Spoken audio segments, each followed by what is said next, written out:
Medina की गलियों खामोश थी। गर्मी के तेज़ हवाओं में गिर्द उड़ रही थी। हर तरफ रोज़मर्रा की चहल पहल थी, मगर एक कोने में एक छोटे से यतीम बच्चे की सस्कियाँ खामोशी का सीना चीर रही थी।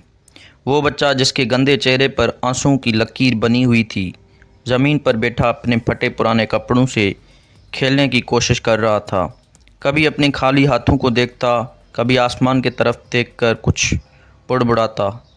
अम्मी अबू कहाँ चले गए हो? मुझे भी साथ ले चलो, मैं अकेला हूँ, बहुत डर लगता है। मदीना के कुछ लोग उसके करीब से गुज़रे, मगर मसरूफ़ ज़िंदगी में किसी को इतनी फुर्सत के होके और उसे नन्हे दिल का हाल पूछे। वो बच्चा समा हुआ रो रो कर हिचकियों में बदल गया। अचानक दूर से नबी करीम सल्लल्लाहु अलैहि वसल्लम का गुज़र हुआ। आप सल्लल्लाहु अलैहि वसल्लम की आंखें हमेशा उम्मत के दुखों के तलाश में रहती थी। आप सल्लल्लाहु अलैहि वसल्लम की निगाह पड़ी उस यतीम बच्चे पर, कदम खुद ब खुद रुक गए। रहमतुल आलमीन सल्लल्लाहु अलैहि वसल्लम उस बच्चे के पास झुके, बड़े मोहब्बत से उसका चेहरा अपने मुबारक हाथों से साफ़ किया। नन्हे हाथों को अपने हाथ में लेकर नरम लहजे में पूछा, बेटा तुम क्यों रो रहे हो? क्या तुम्हारा कोई नहीं? बच्चा आंखें मूंद कर चीख पड़ा, मेरा बाप काफ़िले के साथ जहाद पर गया था, वापस नहीं आया। अम्मी रो रो कर बीमार हुई और मर गई। अब मेरा कोई नहीं। कभी कभी भूखा सो जाता हूँ, कभी दिनों दिन कोई मुझे देखता भी नहीं। ये अल्फाज ऐसे थे जैसे तलवार बनकर नबी करीम सल्लल्लाहु अलैहि वसल्लम के दिल में उतरते चले जा रहे थे। आप सल्लल्लाहु अलैहि वसल्लम की आंखों से खामोश आंसू बहने लगे। आप सल्लल्लाहु अलैहि वसल्लम ने उस बच्चे को सीने से लगा लिया। आप सल्लल्लाहु अलैहि वसल्लम की दाढ़ी के बाल उस बच्चे के माथे से छू रहे थे और वो बच्चा पहली बार किसी सीने से लगकर सुकून की नींद जैसा एहसास पा रहा था। नबी करीम सल्लल्लाहु अलैहि वसल्लम ने अपने सहाबा से फ़रमाया, जिसने यतीम के सर पर हाथ फेरा, अल्लाह उसके हर बाल के बदले उसके गुनाहों को माफ़ फरमा देगा।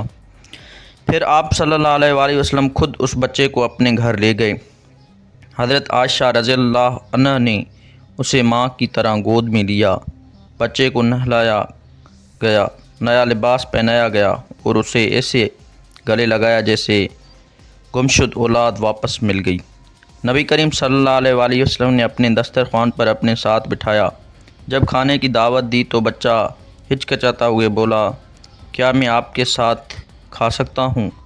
नबी करीम सल्लल्लाहु अलैहि वसल्लम ने मुस्कुरा कर कहा, बेटा तुमने सिर्फ़ मेरे साथ खाओगे बल्कि मेरे साथ जन्नत में भी मेरे साथ होगे, अगर अल्लाह ने चाहा। बच्चा ये सुनकर फूट फूट कर रो पड़ा। अब ये आंसू दर्द के नहीं, खुशी के आंसू थे। कुछ दिनों बाद मदीना के बच्चे अपने वालिदैन के साथ नए कपड़े पहनकर ईदगाह जा रहे थे।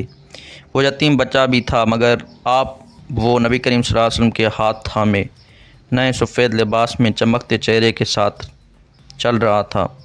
लोग हैरत से देखते कि ये कौन खुशनसीब बच्चा है, और कोई कहता ये वही यतीम है जिसे मोहम्मद सल्लल्लाहु अलैहि वसल्लम ने अपनी औलाद की तरह अपनाया है। जब ईद की नमाज़ ख़त्म हुई, नबी करीम सल्लल्लाहु अलैहि वसल्लम ने दुआ के लिए हाथ उठाए, या अल्लाह, जो यतीमों से मोहब्बत करे तू उससे मोहब्बत कर, और जो उन पर सख्ती करे तू उस पर सख्ती कर। यह सुनकर पूरे मदीना के फ़िज़ा में सिसकियाँ गूंजने लगी। लोग ज़ोरों कतार रोते रहे।